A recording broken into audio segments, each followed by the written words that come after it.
Here with me further to discuss the legal aspects of gun ownership and the passing of Supreme Court Justice Ruth Bader Ginsburg and her outlook on the issue is gun rights lobbyist and founder of the National Association of Gun Rights, Dudley Brown. So Dudley, I want to ask you about the passing of Supreme Court Justice Ruth Bader Ginsburg before we get started because, of course, this is something that overlaps with something that your organization does. And in fact, with the prospect of a 6-3 conservative majority, there are opportunities now to solidify the Second Amendment for many gun owners. So do you think that this is that type of opportunity? Well, Alex, I don't think we're really talking about a 6-3 majority. Justice Roberts has been a disappointment. He is, even though he's the Chief Justice and was appointed by a Republican, he has not been willing to grant cert to a lot of Second Amendment cases. We had a case based on a free speech case from Montana that we were trying to get heard by the U.S. Supreme Court, and we're pretty certain he's the one stopping it all.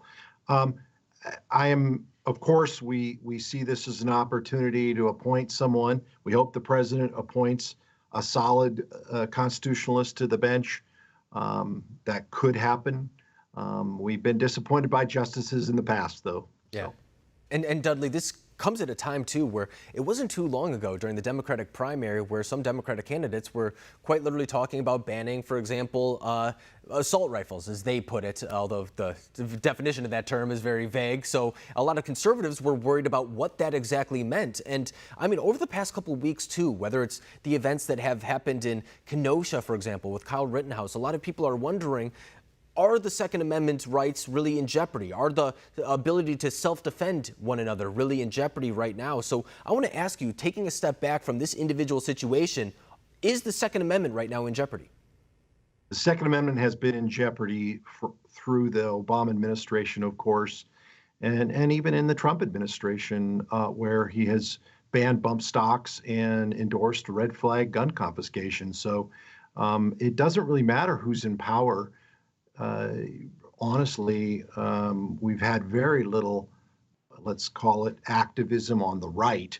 Somehow we think the left is going to allow that, is the only group that's allowed to do that. What we think right now is the perfect time for Americans to stand back and say, are you really ready to remove the rights of citizens to own firearms? While there's lawlessness in the streets, while law enforcement is either unwilling or sometimes unable or restricted from responding to calls for help.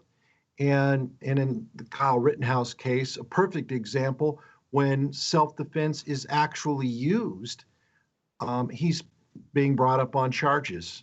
And so we think Americans have to evaluate that right now. Now, on a personal level, even Democrats right now are ignoring their calls for gun control and are going out and buying guns. All of our statistics show that everybody from every sector, and increasingly from the left, they are buying firearms right now. No, and you know, as you were saying that, I thought about the McCloskeys in St. Louis, another couple, for example, that all they did was brandish a firearm on their own private property, and now they're facing charges. It's not from the mob or the woke people on social media, if you will, but even prosecutors in St. Louis are pursuing charges against them. So I think that when some people say that, for example, a lot of the progressive type of mentality has gotten now into mainstream politics, we could look at that as an example. We could look at what's happened to Kyle Rittenhouse for an example as well. And this comes at a time where you hit the nail right on the head, where even Democrats are starting to buy weapons right now among the unrest in American streets because they see the threat that police may be defunded. They see the threat that is being posed to your private property, your right to defend yourself. Is there an avenue right now for some maybe common ground between many Republicans and many Democrats who are now saying, you know what, I may not be for President Trump necessarily, but I am for my right to defend myself and my family? Well, they can say that all they want, and we don't see this presidential election as a plebiscite on whether you're for the Second Amendment or not. Sure. The fact is, both parties' nominees have very bad records on guns. But the simple fact is, right now, Americans are looking at situations like Kyle Rittenhouse and thinking, gosh, how much more blatant can it be? We have a video of him being chased and shot at by a mob, and a young man of 17 only discharged his firearm at into three people, all of whom were inches away from him and were attacking him. And in one case, one of them actually had a handgun. Right. So, a 17-year-old was able to do that, and then the state of Wisconsin goes out and tries him like an adult. Yet they don't think he should be able to possess the rights of self-defense. So which is it? We made the promise that every penny we raised for Kyle Rittenhouse would be spent directly for Kyle Rittenhouse, either with his attorneys or to help the family survive in this difficult time. And that's what we did. That's what our organization prides itself. We're not going to lie to you. I'm not going to tell you, blow smoke up your skirt about politicians.